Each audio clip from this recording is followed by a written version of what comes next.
Spring is the best season of the year for many people. Warm, sunny days, the earth springing forth with new life. Flowers, budding trees, baby animals, all seem to joyfully announce that the long, cold winter is over. No other springtime custom encapsulates these celebrations of new life quite like Easter. From baby animals to Easter eggs and Easter egg hunts, to sunrise Sunday services and more, Easter is a beloved tradition to many people. Easter Sunday is the highlight of the Roman Catholic liturgical year, when the resurrection of Jesus Christ is celebrated. According to their catechism, Easter is not simply one feast among others, but the feast of feasts, the solemnity of solemnities, just as the Eucharist is the sacrament of sacraments, the great sacrament. Saint Athanasius calls Easter the Great Sunday, and the Eastern churches call Holy Week the Great Week, the mystery of the resurrection in which Christ crushed death.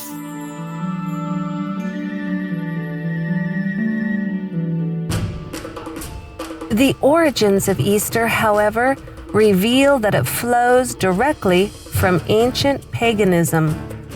Shortly after the flood, Nimrod re-established idolatry in the earth. After his death, Nimrod was promoted as the original sun god. His widow, Semiramis, was called the Queen of Heaven. Various cultures continued the idolatry of these original pagans under different names. To the Egyptians, Semiramis was Isis. To the Babylonians, she was Beltis, consort to the god Bel. To the Canaanites, she was Astarte. The Assyrians called her Ishtar. The worship of these goddesses involved occult fertility practices. These degrading rites were practiced even by the Israelites when in apostasy. Yahuwah clearly denounced any Israelite involvement in these pagan celebrations. Do you not see what they do in the cities of Judah and in the streets of Jerusalem? The children gather wood, the fathers kindle the fire, and the women knead their dough to make cakes for the Queen of Heaven.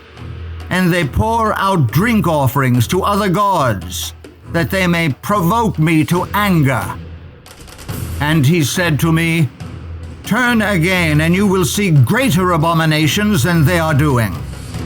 So he brought me to the door of the north gate of Yahuwah's house, and to my dismay, women were sitting there, weeping for Tammuz. Modern Easter has no basis in the pure religion of heaven. All of its traditions are pagan. Rabbits and dyed Easter eggs symbolize fertility. Hot cross buns were the cakes offered to the Queen of Heaven. The 40 days of weeping for Tammuz are now the 40 days of Lent leading up to Easter. Sunrise services were performed by pagan priests to honor the sun god. Celebration of Easter does not honor the death and resurrection of the Savior. Participation in pagan practices honors Satan. No amount of renaming it by Christian names can purify Easter of its pagan origins. Easter is much more than a pagan impostor pretending to be Christian, lurking behind the pretty facade. Easter is a cover-up for the greatest fraud of all time, a calendar change which hides the true day of the resurrection and the true seventh-day Sabbath. As the years passed and the first Christians died, paganism began to corrupt the once pure faith. The Church in Rome, greedy of ever greater power, sought ways to increase her influence.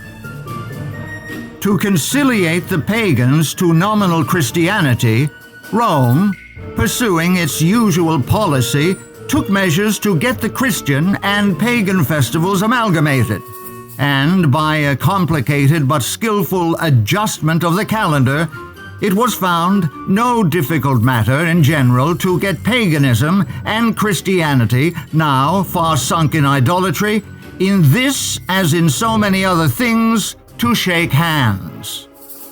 This change of the calendar in regard to Easter was attended with momentous consequences. It brought into the church the grossest corruption and the rankest superstition. This change of calendar also changed the day of worship. This is admitted by Roman Catholics who point to it as the sign of their authority. Sunday is purely a creation of the Catholic Church. They, the Protestants, deem it their duty to keep the Sunday holy. Why? Because the Catholic Church tells them to do so. They have no other reason. The author of the Sunday law is the Catholic Church.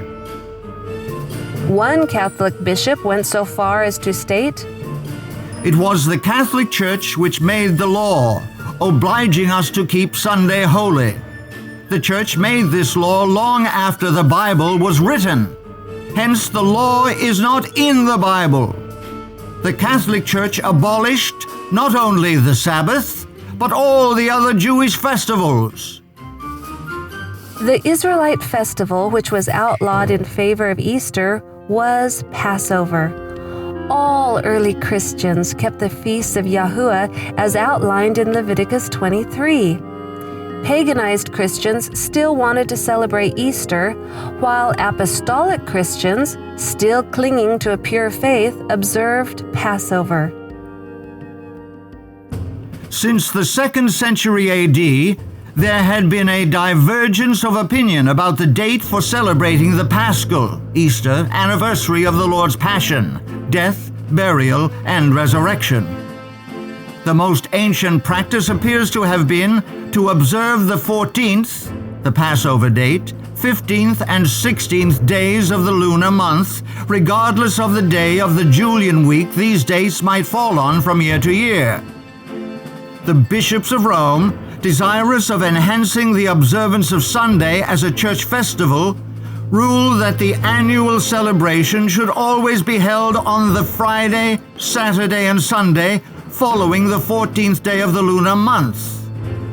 This controversy lasted almost 2 centuries, until the Emperor Constantine intervened in behalf of the Roman bishops and outlawed the other group.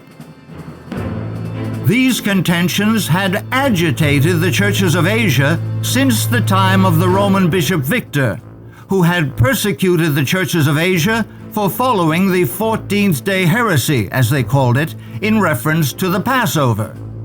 The future Easter observance was to be rendered independent of Jewish calculation. Here is the real significance of Easter. Sunday is kept as a day of worship because of Easter Sunday. It is claimed that the Savior was resurrected then. Consequently, it is assumed that the day before Easter Sunday, Saturday, is the 7th-day Sabbath. Jews today worship on Saturday rather than the biblical 7th-day Sabbath. However, Jewish scholars admit that the calendar in use for worship today is not the same as was used in Bible times. The new moon is still, and the Sabbath originally was, dependent upon the lunar cycle. The Jews point to the extreme persecution following the Council of Nicaea's decision to set aside Jewish time calculation as the reason for why they no longer use the biblical calendar. Declaring the new month can only be done by the Sanhedrin. In the time of Hillel II, 4th century CE, the Romans prohibited this practice. Jewish scholars understand that Christianity stepped free of its biblical roots when the pagan Easter was substituted for the true Passover. At the Council of Nicaea, the last thread was snapped which connected Christianity to its parent stock. The festival of Easter had up till now been celebrated for the most part at the same time as the Jewish Passover, and indeed upon the days calculated and fixed by the Sanhedrin in Judea for its celebration. But in future its observance was to be rendered altogether independent of the Jewish calendar. Emperor Constantine stated, "For it is unbecoming beyond measure that on this holiest of festivals we should follow the customs of the Jews. Henceforward, let us have nothing in common with this odious people. Our Savior has shown us another path. It would indeed be absurd if the Jews were able to boast that we are not in a position to celebrate the Passover without the aid of their rules or time calculations." The truth is, Easter is a fraud. It is not the day upon which the Savior arose from the grave, nor is Saturday the seventh-day Sabbath of the Bible.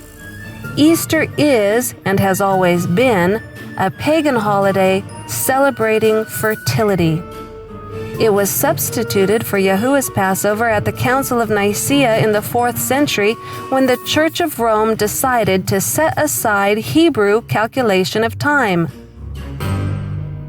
Now, in this last generation, truth is to be restored. All who wish to express their gratitude for the death of their Savior will commemorate it on the day upon which he died, Passover. This can only be calculated by the original calendar of creation. Any other observance gives honor to Satan, the one who has set himself up in opposition to heaven. Today, you can choose which day represents your beliefs, Passover or Easter. You can choose to which power you wish to give honor and worship, the Savior or his enemy, Satan. You can choose on which day, calculated by which calendar, you offer that worship. The choice is yours.